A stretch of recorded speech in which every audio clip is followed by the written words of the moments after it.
Adele came home late, carrying a body covered with a sheet. His wife Rania asked, "Whose body is that you're carrying?" Adele replied angrily, "Do not meddle in what doesn't concern you." Rania, surprised, said, "Strange. You always tell me who you've killed." Adele ignored her, took the body to hide it from Rania, and went down to the basement, unaware that Rania followed him. He placed the body on the ground and left the basement. Within 10 seconds of Adele leaving the basement, Rania entered to find out whose body it was. Adele went upstairs searching for Rania, shouting, "Rania, where are you? Rania!" Suddenly, he heard a loud scream coming from the basement. Terrified, he ran down, shouting, "That fool went to the basement. I'll kill her when I find her." Entering the basement, he found Rania with a knife in her neck, dead. He screamed in horror, broke down crying, and lay down, continuing to weep until he fell asleep beside his wife's corpse. The next morning, Adele woke up, left the basement, and sat at his desk thinking, "Why did I let her go to the basement?" After hours of thought, Adele left his house and went to a sorcerer named Tahir. Adele said, "Hello, I've heard a lot about you. I need a very important favor and will pay you whatever you want." Tahir replied, "Welcome. What is your request?"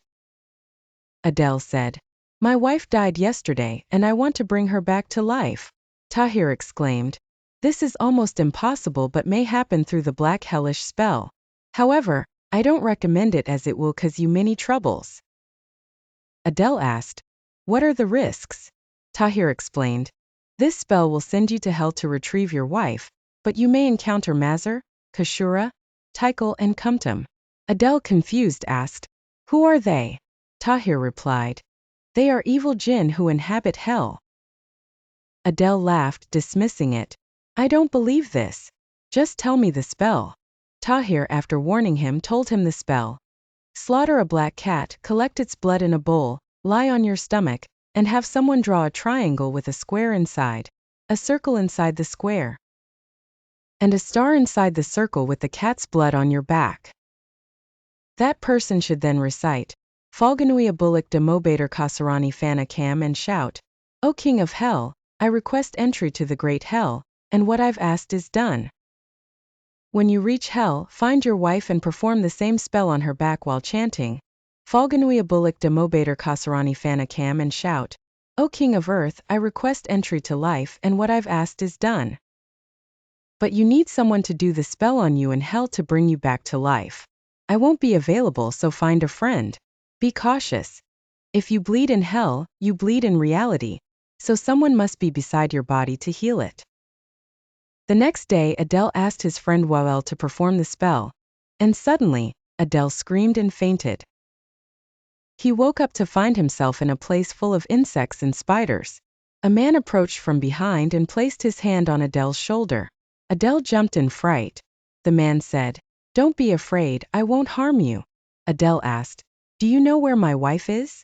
The man asked, "What's her name?" Adele replied, "Her name is Rania." The man was terrified and said, "Do you mean the cruel woman, the queen of the black region?"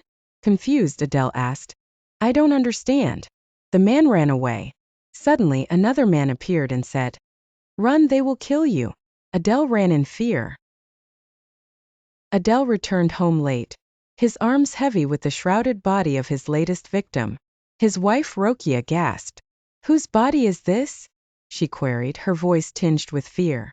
"Stay out of things that do not concern you," Adele snapped back, his fury simmering under his skin. Rokia recoiled, reminded of his volatile temper. Curious and terrified, she silently followed him as he descended into the basement. Once she was sure he was out of sight, she sneaked down after him and gasped as she uncovered the lifeless, pale face of a woman before turning and fleeing. Adele found Rokia's lifeless body in the basement moments later, a knife embedded in her throat. He collapsed in anguish beside her, eventually falling asleep in a sorrowful stupor. Morning light brought a grim determination. Adele sought out an infamous necromancer named Tahir. "I need my wife back," Adele demanded, his voice a haunting echo of the man he once was. Tahir warned him of a risky, dark ritual involving a descent into hell. Hungry for revenge and reunion, Adele agreed. He returned with the ghastly ingredients, black cat's blood and the incantations. He had his friend Wael perform the ritual. Moments after the spell, Adele awoke in hell, surrounded by grotesque creatures and an unending landscape of desolation. As he navigated the hellish domain, he encountered an old, one-eyed man named Isam, who regaled him with tales of the realm's malevolent queen, the woman who had usurped the throne in just one earthly day. Suspecting the queen to be his wife, Adele pressed on.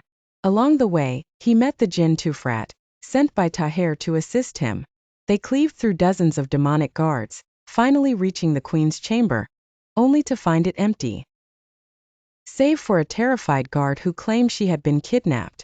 Directionless but driven, Adele and Tufrat pursued the queen, eventually discovering a mysterious invitation to a place called Mile Palace. Tufrat shivered at the name, recounting the legendary demonic spirits who took residence. Help came from Isam, who explained the only weapon to defeat the spirits, King Khaled's sword, was stolen by the devil himself. Reluctantly, Tufrat sought the ancient sword, risking his life for Adele's quest. Armed with Khaled's sword, they breached the heavily guarded palace.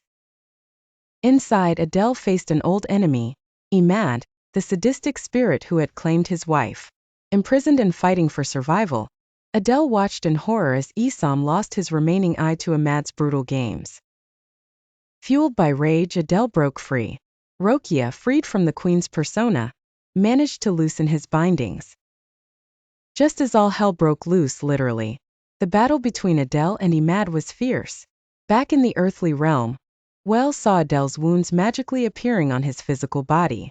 He raced to Taher for help. Together they healed Adele's body, granting him strength in the infernal fight.